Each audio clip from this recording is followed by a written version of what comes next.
சர்வதேச கண்காணிப்பில் இருந்து இலங்கையை விடுவிக்கவே முடியாது, ஐநாவில் பிரித்தானிய தலைமையிலான குழு தெரிவிப்பு.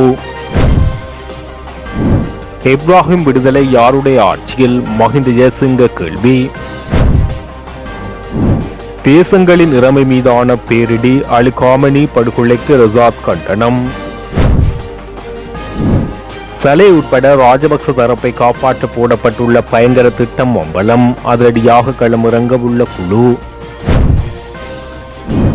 யாழில் டீசலை பதுக்கி வைத்திருந்த 2 காவல்துறையினரால் கைது.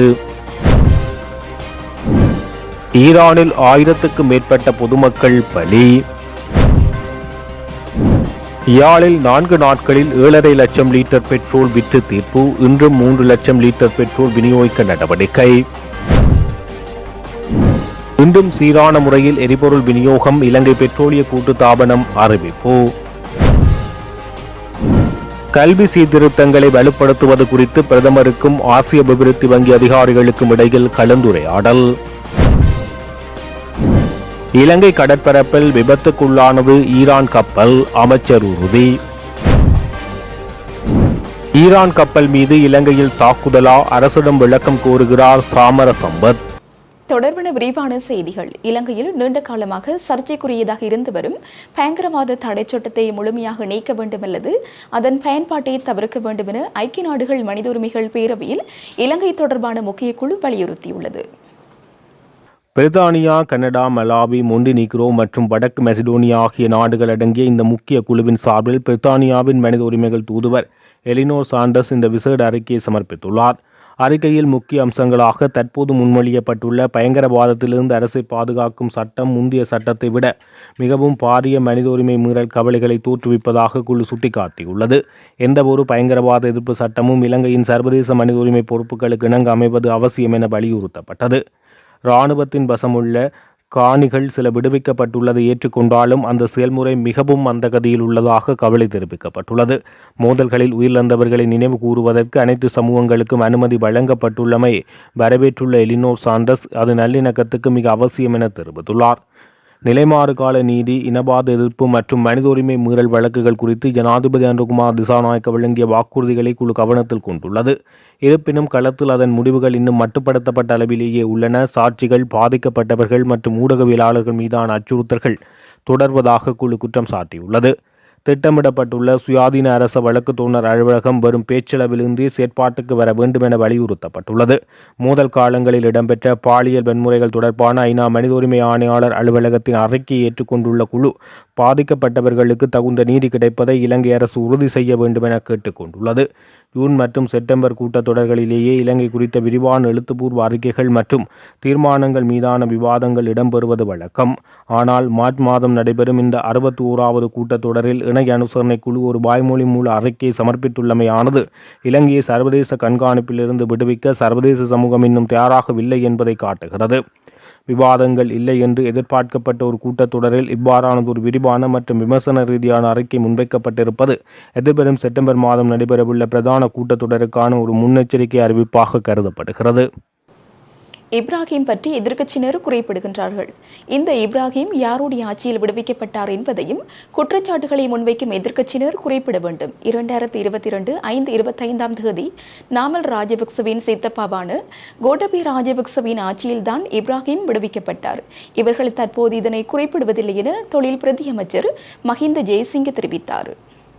பாராளுமன்றத்தில் செவ்வாய்க்கிழமை நடைபெற்ற அந்நிய செலாவணி சட்டத்தின் கீழான கட்டளைகள் மீதான விவாதத்தில் உரையாற்றும் போது இவ்வாறு தெரிவித்தார். மத்திய கிழக்கு நாடுகளில் வாழும் இளைஞர்களின் பாதுகாப்பை உறுதிப்படுத்துவதற்கு அரசாங்கம் உரிய நடவடிக்கைகளை மேற்கொண்டுள்ளது. யுத்தத்தால் ஏற்படும் தாக்கங்களில் இருந்து மீள்வதற்கு உரிய நடவடிக்கைகளை மேற்கொள்ளப்பட்டுள்ளது. மத்திய கிழக்கு நாடுகளின் பதற்ற நிலைமையும் எதிர்க்கட்சியினர் தமது குறுகிய அரசியல் நோக்கங்களுக்காக பயன்படுத்திக் கொள்வார்கள். எங்காவது 10 முதல் 15 பேர் போராட்டத்தில் ஈடுபட்டால் எதிர்க்கட்சித் தலைவர் அங்கு சென்று அமர்ந்து கொள்கிறார். அபிவிருத்தி உத்தியோகத்தர்கள் ஜனாதிபதி செயலகத்துக்கு முன்பாக போராட்டத்தில் ஈடுபட்டார்கள். அங்கு சென்றுதான் ஆட்சிக்கு வந்தால் இரத்தத்தால் எழுதி தீர்வு கொடுப்பதாக எதிர்க்கட்சித் தலைவர் குறிப்பிட்டார். போராட்டத்தில் ஈடுபட்டவர்கள் ஒரு தரப்பினர் தமது போராட்டத்தை அரசியலாக்க முயற்சித்தார்கள் என்று ஜனாதிபதியிடம் குறிப்பிட்டார்கள். எவரேனும் நெருக்கடிக்குள்ளானால் அதில் அரசியல் லாபம் தேடவே எதிர்க்கட்சியினர் முயற்சிக்கிறார்கள். மத்திய கிழக்கு நாடுகளில் அமைதியற்ற நிலைமை ஏற்பட்டவுடன் எரிபொருளுக்கு தட்டுப்பாடு ஏற்படும் என்று பாம்பு ஊடகம் ஒன்று பதற்றமான செய்தியை வெளியிட்டு வரிசை நிலையை ஏற்படுத்தியது. யதார்த்த நிலையை விளங்கிக் கொண்ட மக்கள் இந்த பாம்பு ஊடகத்துக்கு எதிராக பேசினார்கள். தற்போது இந்த ஊடகம் வரிசையில் இருந்தவர்களை விமர்சித்து செய்தி வெளியிடுகிறது. இப்ராஹிம் பற்றி எதிர்க்கட்சியினர் குறிப்பிடுகிறார்கள். இந்த இப்ராஹிம் யாருடைய ஆட்சியில் விடுவிக்கப்பட்டார் என்பதையும் குற்றச்சாட்டுகளை முன்வைக்கும் எதிர்க்கட்சியினர் குறிப்பிட வேண்டும். 2022 5/25 நாமல் ராஜபக்சவின் சித்தப்பாவான கோடபய ராஜபக்சவின் ஆட்சியில்தான் இப்ராஹிம் விடுவிக்கப்பட்டார். இவர்கள் தற்போது இதனை குறிப்பிடுவதில்லை. யாரை விடுவிக்க வேண்டும், யாரை கைது செய்ய வேண்டும் என அரசாங்கத்தால் தீர்மானிக்க முடியாது. நீதிமன்றத்தின் தீர்மானங்களுக்கு அமைவாகவே அனைத்தும் இடம்பெறும். அண்மையில் கைது செய்யப்பட்ட இராணுவ அதிகாரி தொடர்பிலும் பேசப்படுகிறது. முறையான விசாரணைகளுக்கு அமைவாகவே அவர் கைது செய்யப்பட்டுள்ளார். இந்த விடயத்தில் எதிர்க்கட்சியினரின் கலக்கம் அடைகிறார்கள் என தெரியவில்லை என தெரிவித்துள்ளார். ஈஸ்டர் ஞாயிறு தற்கொலை தாக்குதலில் பிரதான சூத்திரதாரியாக கருதப்படும் சக்ராம் காசிமின் வழக்கில் முன்னிலையான சட்டத்தரணியே இன்று இந்த நாட்டின் நீதியமைச்சராக கடமையாற்றி வருகின்றார் என குற்றம் சுமத்தப்பட்டுள்ளது. தேசிய சுதந்திர முன்னணியின் தலைவர் விமல் வீரவன்ச இந்த குற்றச்சாட்டை முன்வைத்துள்ளார். ரத்னபுரியில் நடைபெற்ற நிகழ்வு ஒன்றில் பங்கேற்ற போது அவர் இதனை தெரிவித்துள்ளார். தற்போது நீதியமைச்சராக பதவி வகிக்கும் கசுன நாணயக்கார இன்று மட்டக்களப்பு சென்று சஹ்ரான் வழக்கில் முன்னிலையானதாக அவர் குற்றம் சாட்டியுள்ளார். நாட்டின் பாதுகாப்புக்காக குறிப்பிடத்தக்க அளவு சேவையாற்றிய மேஜர் ஜெனரல் சுரேஷ் சாலே போன்ற புலனாய்வு பிரிவு பிரதானிகளை கைது செய்து சிறையில் அடைத்து துன்புறுத்துவதாக குற்றம் சாட்டியுள்ளார்.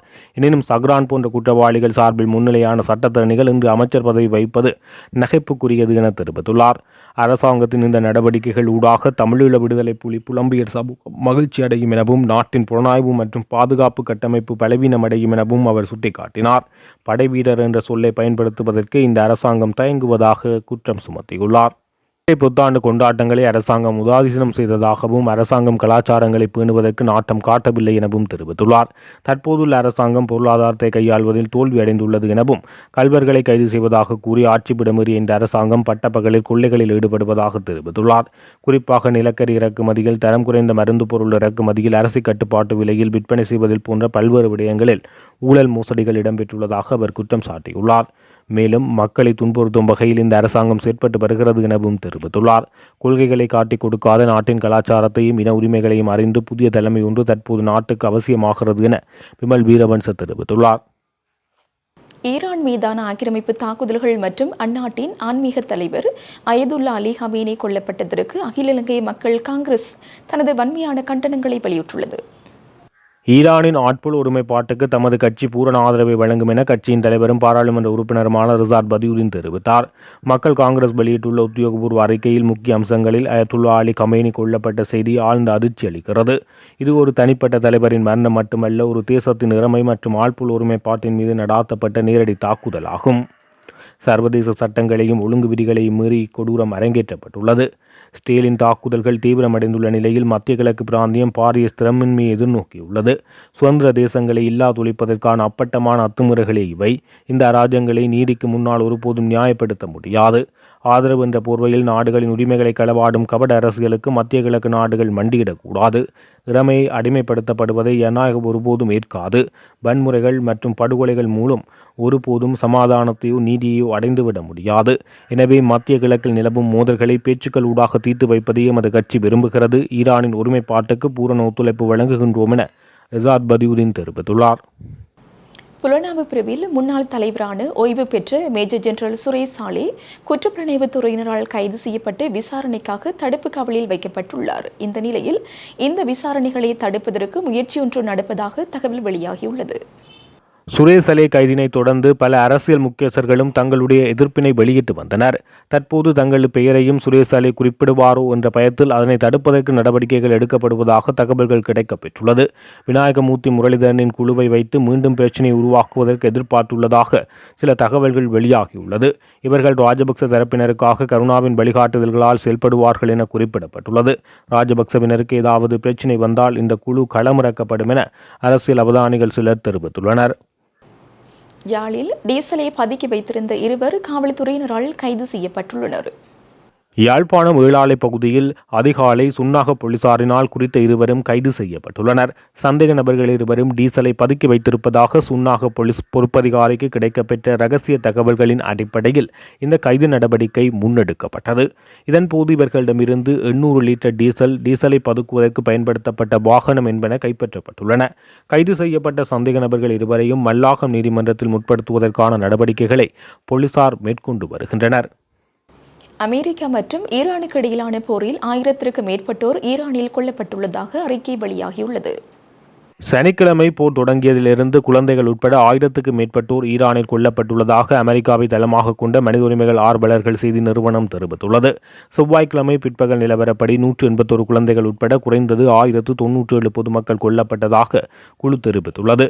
மேலும் 100 குழந்தைகள் உட்பட 5400க்கும் மேற்பட்ட பொதுமக்கள் காயமடைந்துள்ளதாக HRANA தெரிவித்துள்ளது. இந்த குழு தனது அறிக்கை முதற்கட்டமானது என்றும் மேலும் நூற்றுக்கணக்கான இறப்புகளை சரிபார்த்து வருவதாகவும் தெரிவித்துள்ளது. யாழ்ப்பாணத்தில் கடந்த 4 நாட்களில் சுமார் 7.5 லட்சம் லிட்டர் பெட்ரோல் விநியோகிக்கப்பட்டுள்ளதாக தெரிவிக்கப்படுகிறது. யாழ்ப்பாணத்தில் கடந்த சனிக்கிழமை இரவு முதல் பெட்ரோலை பெற்றுக்கொள்ள எரிபொருள் நிரப்பு நிலையங்கள் முன்பாக நீண்ட வரிசைகளில் மக்கள் காத்திருந்து பெட்ரோலை பெற்றுச் சென்றனர். எரிபொருள் நிரப்பு நிலையங்களில் முன்பாக நீண்ட வரிசைகளில் காத்திருந்து பெட்ரோல் பெற்றுக்கொள்ளும் இந்த நிலைமை இன்றைய தினம் புதன்கிழமை வரையில் நீடித்து வரும் நிலையில் கடந்த சனிக்கிழமை முதல் நேற்றைய தினம் செவ்வாய்க்கிழமை வரை 7,45,000 லிட்டர் பெட்ரோல் விநியோகிக்கப்பட்டுள்ளது. யாழ்ப்பாணத்தில் 4 நாட்களில் சுமார் 5 லட்சம் லிட்டர் பெட்ரோல் கொள்வனவு செய்யப்படும் நிலையில் எரிபொருள் தட்டுப்பாடு நிலவும் என்ற பயத்தின் காரணமாக தேவைக்கு அதிகமான நுகர்வு செய்யப்படுவதனால் 4 நாட்களில் சுமார் 2.5 லட்சம் லிட்டர் பெட்ரோல் நுகரப்பட்டுள்ளது. இந்த நிலையில் இன்றைய தினமும் யாழ்ப்பாணத்துக்கு பெட்ரோலிய கூட்டுத்தாபனத்தின் 36 எரிபொருள் நிரப்பு நிலையங்கள் ஊடாக விநியோகிக்க 3,10,200 லிட்டர் பெட்ரோல் கொலன்னாவையிலிருந்து பவுசர்களில் கொண்டுவரப்பட்டு விநியோகிக்க நடவடிக்கை முன்னெடுக்கப்பட்டு வருகின்ற போதிலும் இன்றைய தினம் புதன்கிழமையும் எரிபொருள் நிரப்பு நிலையங்கள் முன்பாக மக்கள் நீண்ட வரிசையில் காத்திருக்கின்றமை குறிப்பிடத்தக்கது. இன்றைய தினமும் எரிபொருள் விநியோகம் சீரான முறையில் முன்னெடுக்கப்பட்டுள்ளதாக இலங்கை பெட்ரோலிய கூட்டுத்தாபனம் தெரிவித்துள்ளது. இதன்படி இன்று காலை 6 மணி முதல் எரிபொருள் விநியோகம் தொடங்கப்பட்டுள்ளதாக இலங்கை பெட்ரோலிய கூட்டுத்தாபனத்தின் நிர்வாக பணிப்பாளர் மயூர் நெத்திகுமார தெரிவித்துள்ளார். நெருக்கடி ஏற்படாமல் அனைத்து எரிபொருள் நிரப்பு நிலையங்களும் எரிபொருளை வழங்குவதை உறுதி செய்யும் வகையில் இந்த நடவடிக்கை எடுக்கப்பட்டுள்ளது. எனவே தேவையற்ற முறையில் எரிபொருளை சேமித்து வைப்பதையும் வரிசையில் காத்திருப்பதை தவிர்க்குமாறு பொதுமக்களை கேட்டுக்கொண்டார். மேலும் இந்தியா, சிங்கப்பூர், மலேசியா மற்றும் தென்கொரியாவில் இருந்து எரிபொருளை ஏற்றி வரும் கப்பல்கள் திட்டமிட்ட திகதியில் நாட்டை வந்தடையும் என்பதை உறுதி செய்யப்பட்டுள்ளதாக அவர் வலியுறுத்தினார். எவ்வாறாயினும் நேற்றைய தினம் 8,400 மெட்ரிக் டன் பெட்ரோல் மற்றும் 8,600 மெட்ரிக் டன் டீசல் விநியோகிக்கப்பட்டதாக அவர் குறிப்பிட்டுள்ளார். இதனுடைய ஹார்முஸ் நீரிணை மூடப்பட்டுள்ளதால் நாட்டின் எரிபொருள் மற்றும் கச்சா எண்ணெய் விநியோகத்தில் எவ்வித தாக்கத்தையும் ஏற்படுத்தாது என அவர் தெரிவித்தார். கல்வித்துறைக்கான மனிதவள மேம்பாட்டு திட்டம் குறித்து கலந்துரையாடுவதற்கான சந்திப்பொன்று பிரதமர் கலாநிதி ஹரிணி அமரசூரியவுக்கும் ஆசிய அபிவிருத்தி வங்கியின் அதிகாரிகளுக்கும் இடையில் மார்ச் மாதம் 2ஆம் தேதி கல்வி அமைச்சில் நடைபெற்றது. இந்த சந்திப்பின் போது சிரேஷ்ட 2ஆம் நிலை கல்வியின் தரம் மற்றும் பொருத்தப்பாட்டை மேம்படுத்துதல், ஆசிரியர் குழாமின் தரத்தை உயர்த்துதல் மற்றும் கல்வித்துறை நிர்வாக திட்டத்தை செம்மைப்படுத்துதல் ஆகிய விடயங்கள் குறித்து விரிவாக கலந்துரையாடப்பட்டது. கல்வித்துறையை டிஜிட்டல் மயமாக்கும் செயற்பாட்டில் தொழில்நுட்ப திறன் மற்றும் தேர்ச்சிமிக்க மனித வளங்களின் அவசியத்தை பிரதமர் இதன்போது வலியுறுத்தினார். ஒட்டுமொத்த கட்டமைப்பு ரீதியிலான அபிவிருத்தியிலேயே அரசாங்கம் கவனம் செலுத்தி வருவதாக குறிப்பிட்ட பிரதமர், நாட்டின் தேசிய அபிவிருத்தியின் அனைத்து துறைகளையும் முன்னோக்கி இட்டுச் செல்லக்கூடிய பலமான மனித உரிமை மூலதனத்தை கட்டியெழுப்புவதே இதன் இறுதி இலக்காகும் என சுட்டிக்காட்டினார். அரசாங்கம் முன்னெடுத்து வரும் கல்வி சீர்திருத்த செயற்பாடுகளுக்கு ஆதரவளிப்பதற்கான தமது அர்ப்பணிப்பை ஆசிய அபிவிருத்தி வங்கியின் அதிகாரிகள் இதன்போது மீண்டும் உறுதிப்படுத்தினர். இத்துறைசார் சீர்திருத்தங்களை முன்னெடுத்து செல்வதற்கு தேவையான தொழில்நுட்ப நிபுணத்துவத்தை வழங்கவும் சர்வதேச நிதி வசதிகள் ஊடாக ஒத்துழைப்புகளை நீடிக்கவும் தாம் தயாராக இருப்பதாக அவர்கள் மேலும் தெரிவித்தனர். ஈரான் கப்பல் ஒன்று காலி கடலில் விபத்துக்குள்ளாகியுள்ளதா, அதன் மீது தாக்குதல் தொடுக்கப்பட்டுள்ளதா? அரசாங்கம் இது பற்றிய விளக்கத்தை கொடுக்க வேண்டும் என பாராளுமன்ற உறுப்பினர் சாமர சம்பத் தெரிவித்தார். ஈரான் கப்பல் ஒன்று காலி கடலில் விபத்துக்குள்ளாகியுள்ளதா, அதன் மீது தாக்குதல் தொடுக்கப்பட்டுள்ளதா, அரசாங்கம் இது பற்றி விளக்கத்தை கொடுக்க வேண்டும் எனவும், இலங்கை கடலில் அப்படி எவரும் தாக்குதல்களை தொடுக்க முடியாது, அரசு உடனடியாக இந்த விடயத்தில் பதில் வழங்க வேண்டும், மௌனம் காக்கக்கூடாது என பாராளுமன்ற உறுப்பினர் சாமர சம்பத் இன்று பாராளுமன்றத்தில் கேள்வி எழுப்பினார். காலி கடற்பரப்பில் விபத்துக்குள்ளான கப்பல் ஈரானுக்கு சொந்தமானது என அடையாளம் காணப்பட்டுள்ளதாக பாதுகாப்பு ராஜாங்க அமைச்சர் அருண் ஜெயசேகர தெரிவித்துள்ளார். காலி கடல் பகுதியில் சுமார் 40 கடல் மைல் தொலைவில் உள்ள கடற்பகுதியில் கப்பல் ஒன்று விபத்துக்குள்ளாகியது. குறித்த கப்பலில் உள்ள கடற்தொழிலாளர்கள் மற்றும் ஊழியர்களை பாதுகாப்பாக மீட்பதற்காக இலங்கை கடற்படை மற்றும் விமானப்படை இணைந்து விசேட கூட்டு முயற்சி ஒன்றை ஆரம்பித்துள்ளது. கடலில் நிலவும் சீரற்ற வானிலைக்கு மத்தியிலும் மீட்பு பணிகள் முப்படையினரால் தீவிரப்படுத்தப்பட்டுள்ளதாக பாதுகாப்பு அமைச்சு தெரிவித்துள்ளது. இத்துடன் ஜெஃப்னக்லரியின் மதிய நேர பிரதான செய்திகள் நிறைவடைகின்றன. மேலதிக செய்திகளை அறிந்து கொள்ள www.jeffnaglary.lk என்ற இணையதளத்தினூடாக இணைந்து கொள்ளுங்கள்.